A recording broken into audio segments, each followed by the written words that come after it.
tardes, estamos transmitiendo en vivo para Radio Fiesta 24/7. En esta ocasión vamos a conversar y a conocer la historia de Josian, un guerrero de la vida, por así decirlo. Hola, buenas tardes, Josian. Estamos en vivo para Radio Fiesta 24/7 y nos gustaría que tú nos explicaras cómo ha ido la trayectoria de tu discapacidad visual. Buenas tardes. Bueno, pues mira, yo cuando tenía 38 años, en el año 2002, el día 26 de enero, tuve un accidente cazando, que era una de mis aficiones, a las que dedicaba mis fines de semana, y tuve la mala suerte de que me pasaron 3 perdigones por un ojo, 4 por el otro, y tuve una pérdida de visión, en principio parcial. Me quedó un resto visual de un 25% en el ojo izquierdo y un 8% en el derecho. Con el tiempo tuve problemas, desprendimientos de retina y demás. La mácula la tenía partida en varios cachos y al final perdí la visión total del ojo izquierdo y me quedé con visión en el ojo derecho con un 8% que he mantenido durante 14 años hasta que me tuvieron que hacer un trasplante de córnea porque se me había estropeado mi córnea y al final perdí la visión del todo.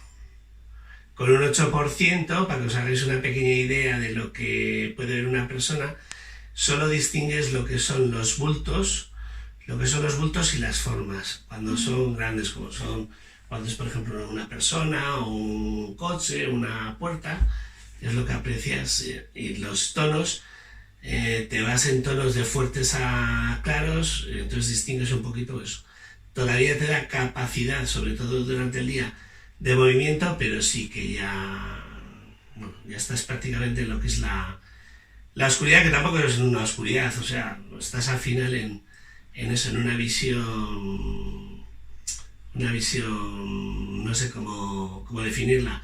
Estás ahí metido en una nebulosa que parece que te está frenando lo que es ver las cosas, pero vamos, que tampoco no es incómoda, no, con el tiempo yo creo que no se lleva mal. Muy bien, ¿y te diagnosticaron enseguida la discapacidad visual? ¿Inmediatamente tuviste el accidente o pasaron el tiempo para que...? No, la verdad es que todas estas cosas tienen un proceso largo. Yo estaba trabajando en una empresa de construcciones, llevaba unos equipos de trabajo, hacíamos edificación, estuvimos haciendo el Museo de la Ciencia, bastantes viviendas, pabellones, sobre todo aquí en el territorio de Guipúzcoa. Y la verdad es que de estar acostumbrado a un ritmo de trabajo alto con muchos compañeros, de estarles dirigiendo y programando los trabajos y tal, en tu vida sí tienes un frenazo importante. Ese frenazo tan importante que tienes de estar viendo a no ver, aunque cuando tienes un pequeño resto visual y siempre tienes la esperanza de que parece que vas a recuperar, el atractivo de que puedas volver a hacer lo mismo que hacías antes es lo que te está sujetando moralmente de momento. Nosotros durante el primer año, segundo año, hasta que van viendo la evolución y las operaciones que tuve, me estuvieron haciendo operaciones, concretamente me hicieron 7 operaciones durante los 3 primeros años, durante los 2 primeros años para ver cómo evolucionaban mis ojos, a todo el tema quirúrgico que se me estaba proyectando en mis ojos. De momento, pues eso, mantuvieron una baja laboral. Luego ya cuando vieron que esto no iba a volver atrás, que iba a ser una ceguera, entonces es cuando te empiezan a hacer las valoraciones. Yo tuve a los 3 años la primera valoración, en la que me dieron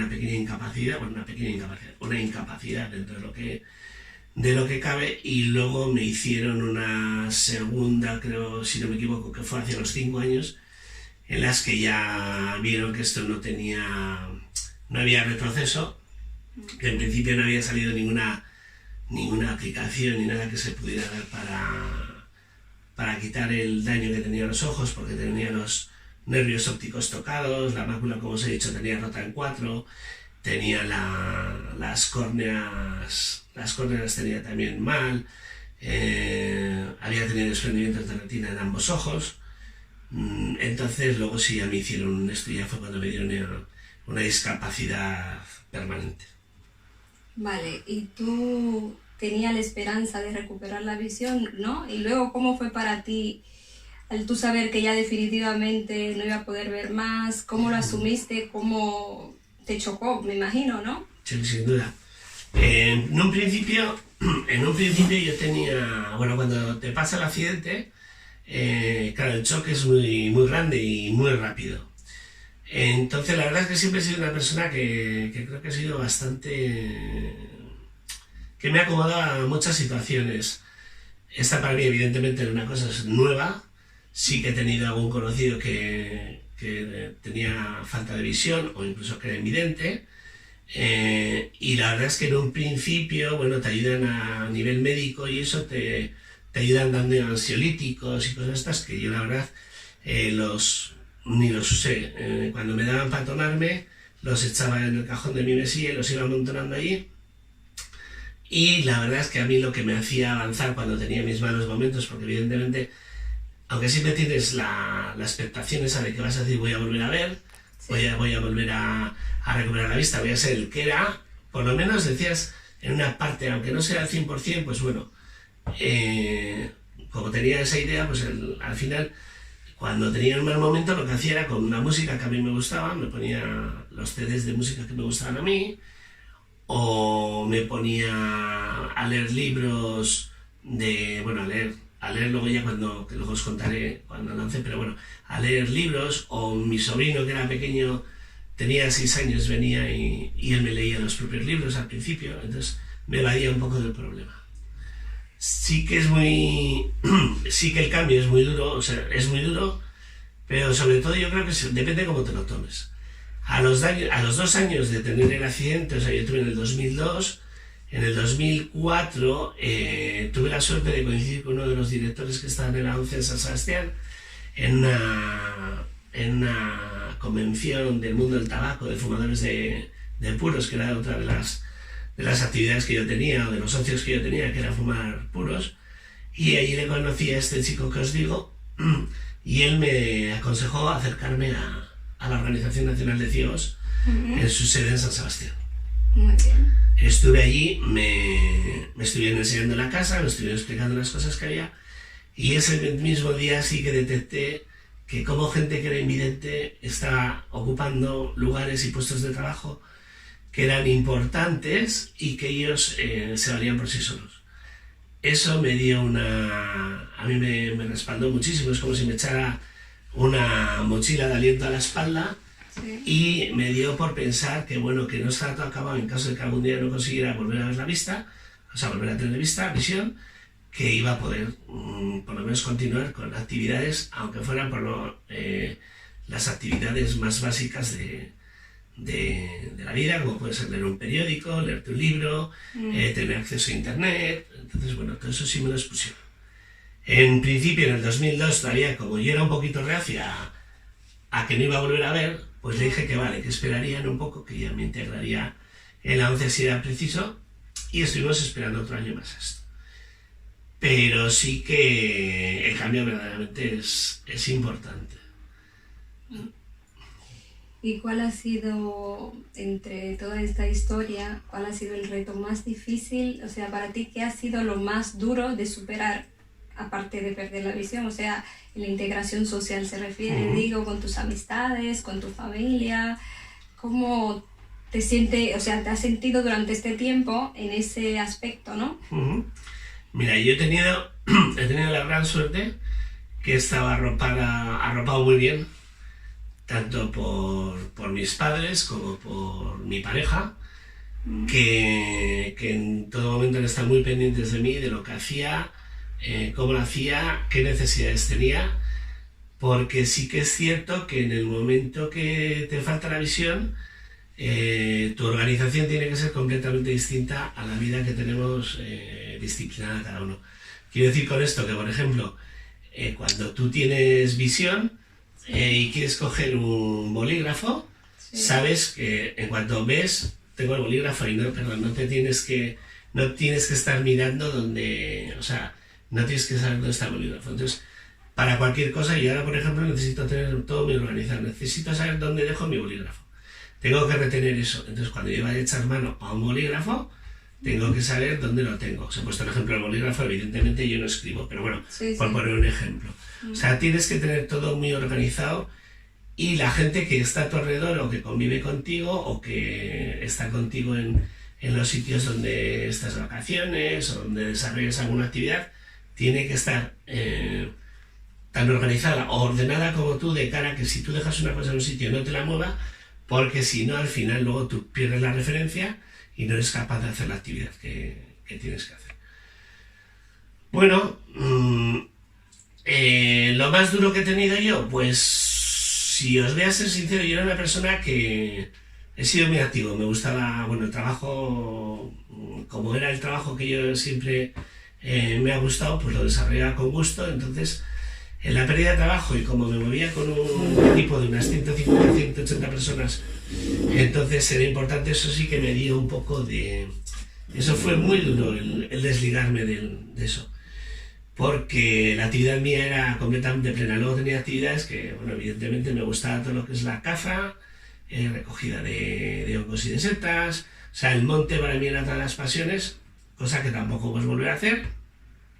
Y luego, sobre todo, pues evidentemente me gustaba mucho la noche de salir de cena con mis amigos y celebrarlo, y eso es una de las cosas que tampoco, por lo menos solo, no podía hacer, aunque generalmente, ya digo, he tenido la suerte de estar muy arropado, sobre todo por mis padres y por mi pareja, y luego por algunos de los amigos. Había algunos amigos que han sido básicos sobre todo uno, pobre Ricardo, que se fue a mi casa y me dijo: tú en casa no te vas a quedar, y me cogía todas las mañanas, hacíamos deporte juntos, nos íbamos los dos juntos a hacer actividades suyas o mías, o simplemente a pasar el día.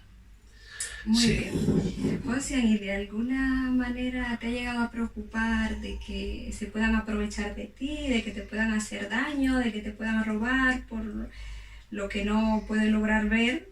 Entonces, ¿eso ha sido un punto débil, digamos? Bueno, sí que es cierto, como habéis oído muchas veces, que dicen que al que le falta un sentido, el resto de los sentidos se le agudizan. Y sí que es cierto que cuando tú no ves, tienes un nivel sensitivo a tu alrededor. El tacto se te desarrolla de una manera impresionante. Pero tanto el tacto en las manos como en los pies, tú vas andando, y igual por la inseguridad que te da al principio de andar, que no ves, y sobre todo luego nosotros que vas con el bastón y tal, la forma igual de pisar y tal nos da unas sensaciones que probablemente el resto de las personas que veis no las percibís. Por otro lado, conmigo se reían mucho la gente de mi alrededor, porque les decía que yo tenía como una aura, porque a veces iba andando y percibía que alguien se me acercaba por atrás. Igual venían por hacerme una gracia, y de repente me giraba y dice: joder, coño, ¿cómo sabes que venía? Entonces, sí que es esto. Es cierto que, claro, yo llevo 17 años con este problema. De los primeros 10 años no había tanto problema o tanta violencia en la calle, por decirlo así. Ahora parece que hay más hurtos, más robos y tal. Y sí que es cierto que depende de las zonas donde estás. Yo, por ejemplo, vivo en el barrio de Beovia, soy muy conocido y todo el mundo me ayuda. El 90% de la gente que me ve me ayuda. Pero sí que es cierto que ya cuando llegan unas horas y la noche se echa encima y hay gente desconocida, pues que pasa la frontera, o pues ahí sí que, no sé si decir miedo, pero sí que tienes un poco de... te da un poquito de... Te impone un poco, ¿no? Eso es correcto, esa es la palabra. Me impone el salir solo y el andar solo por la calle. Porque sí que es cierto que en colaboración con la ONCE nos preparan bien a la hora de andar, vamos con nuestros bastones y tal, y con nuestro bastón para nosotros es nuestra guía, como si fuera la vista, con la que detectamos cualquier peligro que podemos tener delante y detrás. Bueno, en un momento dado también nos podría valer de defensa, pero no vamos a querer llegar a esos sitios. Yo creo que no, la violencia hay que dejarla de lado. Entonces no, además ha sido todo, a ver, no ha sido un camino de rosas. he tenido mis altos y mis bajos, he tenido, ya os digo, sobre todo el tema, uno de los problemas que mayor he tenido es todo el tema farmacológico, toda la cantidad de medicinas que tienes que tomar, que muchas veces es buenas para unas cosas y es malas para otras. He tenido la suerte que he tenido unos equipos médicos divinos, un tratamiento, vamos, ha sido espectacular, tanto en Pamplona, que fue donde tuve el accidente, lo tuve en la Valdorba y de allí me trasladaron a Pamplona, y de ahí en Pamplona me han estado haciendo un seguimiento hasta hace 5 años. Luego de ahí me dijeron que por el tema de córneas y todo eso, los equipos o los especialistas más avanzados estaban en San Sebastián, me trasladaron aquí y la verdad es que tenía una gente magnífica alrededor. O sea que muy agradecido de esa parte, Sí, ¿verdad? sí, Qué eso sí. bien, qué bien. O sea, otra preguntita. A nivel laboral, ¿a qué te dedicas? Vamos a ver. Yo a nivel laboral, cuando tuve el accidente, evidentemente, y me dieron la incapacidad, no podía trabajar. No podía trabajar, ni puedo trabajar, porque no puedo desarrollar lo que era mi trabajo. Ya. Evidentemente, yo me dedicaba a las obras, estaba en dirección de obras de una empresa bastante grande y no podía desarrollar mi trabajo. Primero, porque los medios tecnológicos todavía no los desconocía, y segundo, porque por la gran incapacidad que tengo de que no ves y que las obras son complicadas porque puedes tener accidentes y tal, pues no te dejan. Entonces yo que soy un inquieto y que no puedo estar quieto, evidentemente, pues monté una empresa de reformas, decoración y reforma y decoración junto con mi pareja es la gerente, es la que lleva la empresa, y luego está compartida con otra compañera que es interiorista decoradora, que es la que se encarga de hacer los planos y la decoración de los sitios. Y a su vez luego pues tenemos un compañero también con nosotros en nómina, y luego tenemos el resto de gente que es autónoma. Yo lo único que hago es enredar, como suelo decir, porque lo que suelo hacer es suelo venir aquí a verles cómo van las cosas, o cuando tienen alguna duda, cuando es una formación o tienen un problema técnico a nivel de estructural, o me consultan o me preguntan tú cómo harías esto o qué te parece, y ahí es cuando verdaderamente suelo sonreír mucho, porque como siempre me ha gustado mucho el mundo de la construcción. Cuando me hacen alguna consulta y yo veo que les puedo dar alguna respuesta satisfactoria, me llena mogollón. Entonces ellos ven que yo, por ejemplo, les digo, pues hombre, yo este tabique en vez de hacerlo así lo haríamos de esta otra manerita, yo creo que os haría mejor. Entonces luego ellos se quedan estudiándolo tal, lo ven y al final me dicen, oye, que la opción que nos diste es válida. Claro, yo durante toda mi época, yo tuve el accidente con 38 años, pero desde los 14 años en el que empecé a estudiar maestría industrial, ya estaba estudiando y también estaba con mi difunto padre ayudando en los trabajos cuando pues tenía que hacer trabajo, él era carpintero, tenía que hacer trabajos de carpintería, y al final vas viendo cosas y al final es un mundo que... Y hoy es el día que después de 18 años sigo soñando con las obras, o sea, de obras que he hecho que te vuelven a tu cabeza y la verdad es que te llena muchísimo el saber que o te llevan un día a San Sebastián y te dicen, oye, mira, ahí está Miramón, y coño, pues ahí hice esto, o en el otro sitio, son cosas que te llenan y te... Entonces, a nivel laboral, pues la verdad es que no hago nada. Luego sí que es cierto que, como os he dicho antes, ingresé en el grupo de la ONCE, y entonces ahí, como ellos verdaderamente hacen una labor encomiable para nosotros, porque nos enseñan a usar tecnológicamente desde el ordenador que me metieron un programa IOS para que me hable, que lo pueda manejar perfectamente. Te enseñan a manejar el teléfono móvil, que también tiene una aplicación que te habla, con lo cual para nosotros es una ventaja. Y ellos te orientan en la formación de cómo tienes que andar, de cómo tienes que... porque todavía, por desgracia, hay mucha barrera arquitectónica, pues cómo las tienes que evitar, te dan consejos para todo a la hora de sentarte en una mesa, cómo tienes que comer, o sea, cómo tienes que comer. De sí, movilizarte, o sea, ¿no? comemos como los demás, pero lo que quiero decir es que a la hora de que te digan antes de empezar a comer, pues que toques donde tienes el vaso, que lo pongas a tu altura, a tu medida, cubiertos y demás. O sea, te quiero decir que eso es...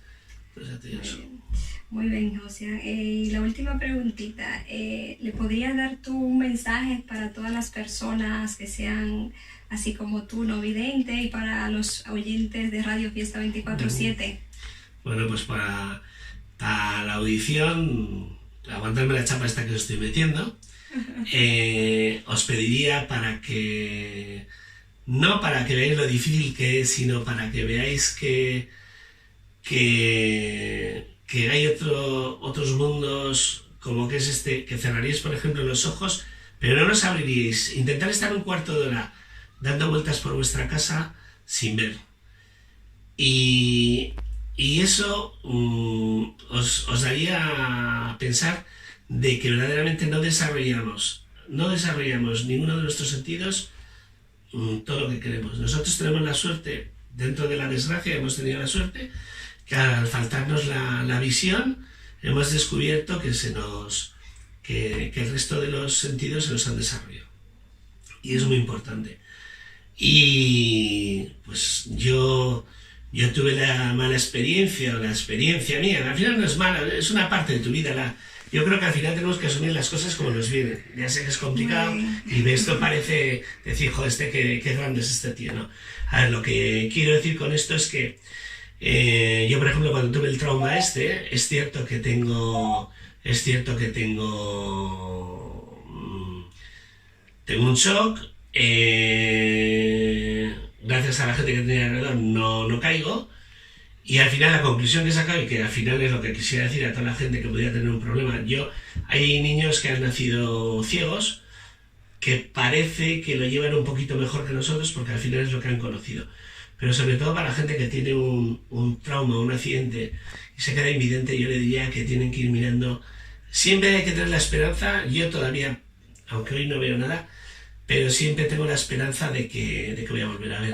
Y en cuanto oigo una noticia de que va a haber que va a salir un adelanto, que te pueden implantar un ojo biónico y tal, enseguida estoy preocupándome de ello. Entonces, a la gente decirle que nunca tiene que mirar para atrás. Ha tenido un trauma, hay que asumirlo. Tiene que ponerse a hacer las cosas que le gustaban, no dejar nada de lo que hacía. Pues si te gustan las actividades manuales, dices, coño, pero ¿cómo voy a desarrollar una actividad manual si no veo? Sí, hay formas. En la 11 están súper encantados, o estamos súper encantados, porque yo pertenezco al grupo, de enseñar a abrir las puertas y explicar cómo ser una persona, porque al final somos personas tan normales como los demás. Sí. Con una deficiencia, pero bueno, que ya os digo, se equiparan con otras satisfacciones que vienen. O sea, no. Pues muchísimas gracias, José. Te agradecemos inmensamente esta conmovedora entrevista que nos ha proporcionado.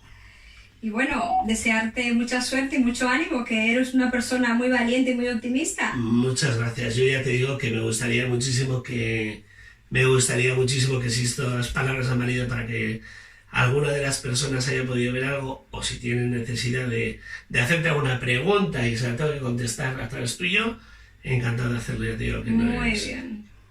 Muchas gracias. Muchísimas gracias para todos los amigos de Radio Fiesta 24/7. Desde Irún, España, le reportó Rocío Brito. Tu sintonía es con Radio Fiesta 24/7.